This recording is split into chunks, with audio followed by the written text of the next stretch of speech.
सलामकुम। ये कुछ सवाल है मेरे सामने कोऑर्डिनेट ज्योमेट्री के और इक्वालिटीज़ के। सही है। तो जो हम मार्क क्वेश्चंस हैं ना यहाँ पर, जो मार्क हुए हुए हैं, ये हम करेंगे। सही है। तो स्टार्ट करते हैं। तो क्वेश्चन नंबर 2 का पार्ट सी हम पहले करते हैं। सही है। इसमें क्या बोल रहा है कि पी इज़ द पॉइंट आपको दिया हुआ है -3, 4, और क्यू पॉइंट दिया हुआ है 5, 1। सही है। सी में कह रहा है आर इज़ द पॉइंट -6, 0, और ओ जो पॉइंट है वो बेसिकली ओरिजिन है 0, 0। अब कह रहा है कि आर और पी में से कौन सा पॉइंट क्लोजर है ओरिजिन के, यानी ओ के। सही है। तो अब मुझे बताओ भाई, अगर मेरे पास ये ग्राफ है और ये एक पॉइंट है ओरिजिन, सही है, ओ, ठीक है। अब लेट से मैं रैंडमली दो पॉइंट्स मार्क करता हूँ ग्राफ पर, इस तरह और ये, ठीक है। अब मुझे बताओ इन दोनों में से कौन सा पॉइंट ओ के करीब है, किस तरह हम फाइंड करेंगे। तो ऑब्वियसली पहले हम ओ से लेकर इस पॉइंट की लेंथ फाइंड करेंगे, फिर हम ओ से लेकर इस पॉइंट की लेंथ फाइंड करेंगे, और दोनों में से जो कम लेंथ होगी ना, जो कम लेंथ होगी, जो कि इस केस में इसकी लेंथ होगी, तो ये पॉइंट आपका बेसिकली क्लोजर होगा ओ के। सही है।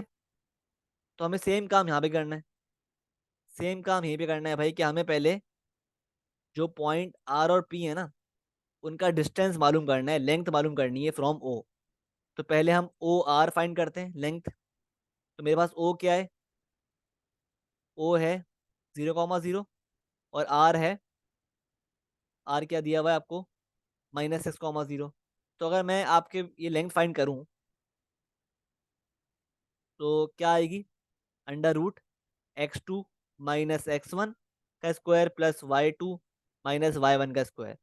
तो ये आपके पास लेंथ आ रही है, लेंथ आ रही है, निकालो कैलकुलेटर से, आपके पास आ रही है 6 यूनिट्स। ये लेंथ आ रही है ओ आर की। अब क्या करते हैं हम, अब हम फाइंड करते हैं लेंथ ऑफ ओ पी। तो मेरे पास ओरिजिन क्या है, 0, 0, और पी के कोऑर्डिनेट्स क्या है, -3, 4। तो निकाल लेते हैं। अप्लाई कर दो basically distance formula, √x2 -x1 का स्क्वायर प्लस y2 -y1 का स्क्वायर। तो ये आप सॉल्व करोगे, आपके पास आंसर आएगा -3 - 0 का स्क्वायर प्लस 4 -0 का स्क्वायर, क्या आ रहा है, 5 यूनिट्स आ रहा है। तो अब मुझे खुद बताओ कि कौन सा पॉइंट करीब है ओ के। तो ऑब्वियसली पॉइंट जो है पी जो है वो करीब है, क्योंकि उसका डिस्टेंस जो है कम आ रहा है।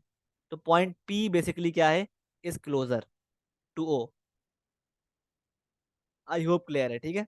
तो इस तरह बेसिकली हम करते हैं, हम करेंगे पार्ट सी, ठीक है। आगे बढ़ते हैं। अच्छा, अब बात करते हैं क्वेश्चन 3 पार्ट नंबर बी की, ठीक है। अब देखो पार्ट बी जो है ना, वो क्या है, बेसिकली सवाल है इनइक्वालिटीज का। अब आपको क्या फाइंड करना है, आपको ना find the three inequalities which define the region shaded in the diagram. तो ये जो एरिया शेड हुआ हुआ है ना, इसके अराउंड जितनी भी लाइंस है ना, आपको उनकी इनइक्वालिटी फाइंड करनी। तो पहले आप ये आइडेंटिफाई करो भाई कि इस एरिया के अराउंड जो शेड हुआ हुआ है, कितनी लाइंस, कौन कौन सी लाइंस जो है वो इसको कवर कर रही हैं। तो एक लाइन तो ये रही, ये पूरी लाइन, ये लाइन है। और एक लाइन है आपके पास ये वाली, और एक लाइन है ये वाली, जो कि बेसिकली है एक्स एक्सेस, ठीक है। तो तीन लाइंस आपको बेसिकली सराउंड कर रही हैं आपके रीजन को। तो हमें इन तीनों लाइंस की इनक्वालिटी फाइंड करनी है, सही है। अब किस तरह करेंगे, तो पहले हम बात करते हैं एक्स एक्सेस की। तो अब मुझे बताओ, हम पढ़ चुके हैं कोऑर्डिनेट ज्योमेट्री में कि the equation of x axis is, क्या होता है, बराबर होता है y = 0 के, ठीक है। तो क्या होगा इसकी इक्वेशन, y = 0। क्लियर है। अब बात करते हैं इस लाइन की। ये जो लाइन है ना, ये देखो वर्टिकल लाइन है। तो हमने पढ़ा है भाई कि कोऑर्डिनेट ज्योमेट्री में कि अगर लाइन वर्टिकल हो, उसका जो एक्स कोऑर्डिनेट होता है ना, वही उसकी इक्वेशन होता है। तो इस केस में इस लाइन की इक्वेशन क्या हो जाएगी, x = 4, ठीक है। ये भी आ गई। अब हमें लास्ट लाइन फाइंड करनी है। लास्ट लाइन जो है ना, उसकी इक्वेशन फाइंड करनी है, जो कि है ये वाली। तो हम किस तरह करेंगे, बहुत ईजी है। हमें दो पॉइंट्स दिए में, एक पॉइंट ये रहा और एक पॉइंट ये रहा। एक पॉइंट है आपके पास 0,0, एक पॉइंट है आपके पास 4,2। तो आप पहले फाइंड करो ग्रेडियंट, एम निकालो, y2 minus y1 upon x2 minus x1। तो आंसर आ रहा है 1/2। अब इसमें अप्लाई कर दो आप ये वाला formula, y minus y1 is equal to m into x minus x1। ठीक है, तो y माइनस y1, लेट से हमने ये वाला कोऑर्डिनेट ले लिया, तो y minus y1 is equal to m into x minus x1। तो ये हो गया 2y is equal to x, और y बराबर हो गया 1/2x के। ये आपके पास इक्वेशन आ गई, फॉर्म हो गई for this line as well. अब देखो आपके पास तीनों लाइंस की इक्वेशन आ गई है, अब क्या करना है। अब बहुत ही सिंपल है भाई। अब आपको चेक करना है कि इन तीनों लाइंस के किस तरफ ये शेड एरिया है। तो अगर हम बात करें लेट से इस लाइन की, line y is equal to half x की बात करें, तो इस लाइन के इस तरफ ही रीजन है। तो इसको आप क्या कर दोगे, लेसर देन है मतलब, तो ये हो जाएगा y is less than equal to half x. ये आपका पहला आंसर है। ठीक है, अगर हम बात करें इस लाइन की, x इज इक्वल टू 4, तो इस लाइन के इस तरफ शेड एरिया है ना, तो ये हो जाएगा x इज, ये हो जाएगा आपके पास x is less than equal to 4। Clear है, ये आ गया, ये आ गई आपके पास दूसरा आंसर। ये हो गया पहला आंसर, इनक्वालिटी, और ये हो गई दूसरी इनक्वालिटी। अब फाइंड करना है आपको लास्ट इस लाइन के की इनक्वालिटी। तो वी नो कि इस लाइन के ऊपर वाला एरिया जो है वो शेड हुआ हुआ है। सही है, तो ये हो जाएगा आपके पास y is greater than equal to 0। तो ये आ गई थर्ड इनक्वालिटी। तो इस तरह आपके पास तीन इनक्वालिटीज जो रिक्वायर्ड है क्वेश्चन में, आपने इजीली फॉर्म कर ली। पहली ये रही, पहला आंसर ये रहा, दूसरा आंसर ये रहा, और थर्ड आंसर ये रहा। ठीक है, आई होप क्लियर है। ठीक है, तो अब आगे बढ़ते हैं। सही है, अब आपसे क्वेश्चन नंबर पार्ट सी में कह रहा है, पार्ट सी में कह रहा है कि सॉल्व दिस इनक्वालिटी। ठीक है, तो बहुत इजी है, हम कर चुके हैं ये। -12 is less than equal to 4 into m minus 2 is less than 10। जब भी आपके पास इस तरह की इनक्वालिटी आए ना, तो आप क्या करते हो, आप इस पार्ट को अलग सॉल्व करोगे और इस पार्ट को अलग सॉल्व करोगे। तो ये हो जाएगा -12 is less than equal to 4 into m minus 2। सही है, और इसको आप सॉल्व करोगे 4 into m minus 2 is less than 10। ठीक है, सॉल्व करो इनको, तो ये हो जाएगा -12 is less than equal to 4m minus 8। तो -12 प्लस 8, -12 प्लस 8 क्या हो गया, -4 is less than equal to 4m। ठीक है, 4 को उधर भेज दो, तो ये हो गया ये हो गया -4/4 is less than equal to m। ठीक है, तो m is greater than equal to -1। ठीक है, ये सॉल्व कर लिया आपने इसको। अब इसको सॉल्व करते हैं, तो ये हो गया 4m minus 8 is less than 10। तो 4m, 10 प्लस 8 क्या होता है, 18 इज लेस देन 18। और ये हो गया m इज लेस देन 18/4, यानी 9/2, यानी m इज लेस देन 9/2 क्या होता है, 4.5। ठीक है, अब देखो, अब आप एक बनाओ अपने पास, अब आप बनाओ बेसिकली अपने पास एक नंबर लाइन। ठीक है, ये आपके पास एक नंबर लाइन है। ठीक है, ये 0, -1, -2, -3, 1 2 3 4 5। ठीक है, तो अब मुझे बताओ कि अगर मुझे इस इनक्वालिटी को नंबर लाइन में शो करना हो तो किस तरह करूँगा। तो ऑब्वियसली ये क्या है, m is greater than equal to -1। तो हम इसको किस तरह शो करेंगे, ये रहा -1, इस पे आपने बनाया सर्कल, और इस तरह आप लाइन बना दोगे, मतलब कि एम जो है -1 से बड़ा है, ठीक है, और -1 भी शामिल है, ठीक है।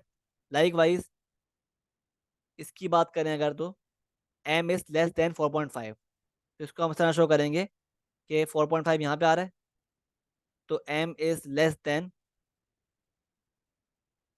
ठीक है, इस तरह हम शो करेंगे इस इनक्वालिटी को, और ऑब्वियसली 4.5 जो है वो शामिल नहीं है, ठीक है। तो आप चेक कर रहे हो कि आपके पास ये बीच वाला रीजन आ रहा है, ओवरलैप कर रहा है इन दोनों इनक्वालिटी में।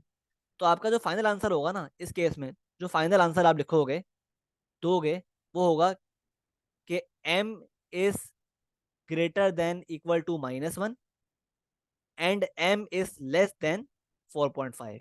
ये आपका होगा final answer for this inequality, for this inequality, ठीक है। तो सी का फाइनल आंसर क्या है, सी का फाइनल आंसर होगा आपके पास ये, ठीक है। आई होप क्लियर है, ठीक है। तो पार्ट सी भी सॉल्व हो गया, आगे बढ़ते हैं। अब कह रहे हैं पार्ट 5 को चेक करो ज़रा। पार्ट 5, पार्ट 5 का पॉइंट, पार्ट बी कह रहा है पॉइंट पी है एक h,7, ठीक है, h,7, ठीक है, और p लाई करता है ऑन द लाइन 3y+2x = 5, ठीक है, और लाइन l जो है ना वो परपेंडिकुलर है इस लाइन के। तो आप क्या करोगे, पहले आपको पता है भाई कि लाइन l जो है ना वो इस लाइन के परपेंडिकुलर है, और लाइन l इस पॉइंट से पास करती है। तो वी नो कि जब दो लाइंस परपेंडिकुलर होती हैं तो उनके ग्रेडियंट क्या होते हैं, आपस में नेगेटिव रेसिप्रोकल होते हैं, ठीक है। तो अगर लेट से ये लाइन है मेरे पास 3y+2x = 5, तो पहले हम फाइंड करते हैं इसका ग्रेडियंट। किस तरह करेंगे, हमें पहले इसको कन्वर्ट करना पड़ेगा इस फॉर्म में, y=mx+c वाली फॉर्म में।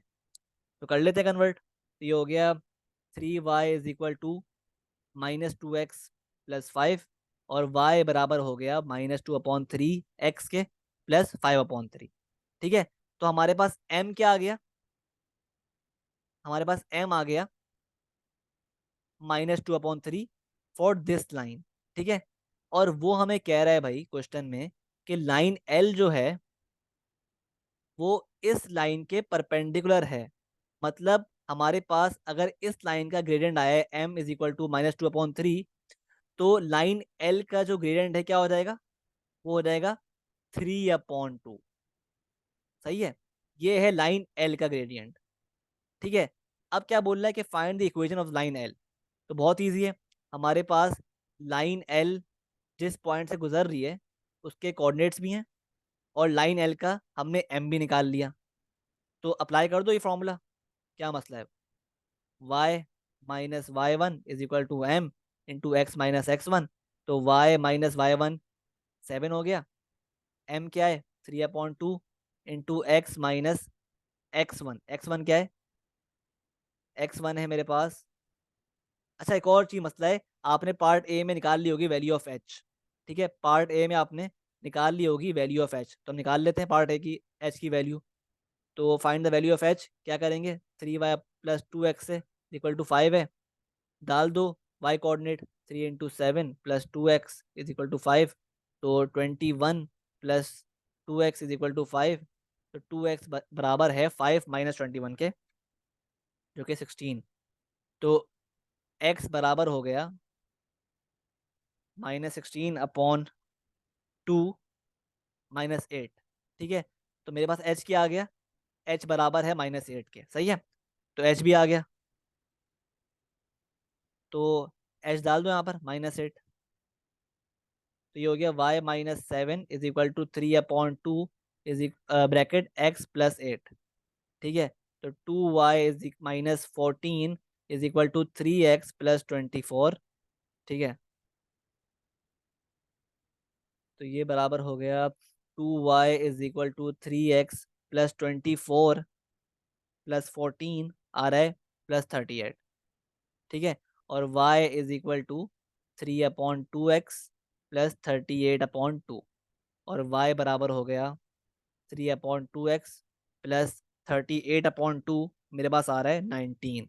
तो ये आपकी इक्वेशन आ गई फाइनल फॉर लाइन एल, ठीक है। आई होप क्लियर है, ठीक है। तो इस तरह बेसिकली हम अटेम्प्ट करते हैं questions of coordinate geometry and linear inequalities. I hope सब क्लियर है, ठीक है। मिलते हैं नेक्स्ट वीडियोस में। अल्लाह हाफिज़।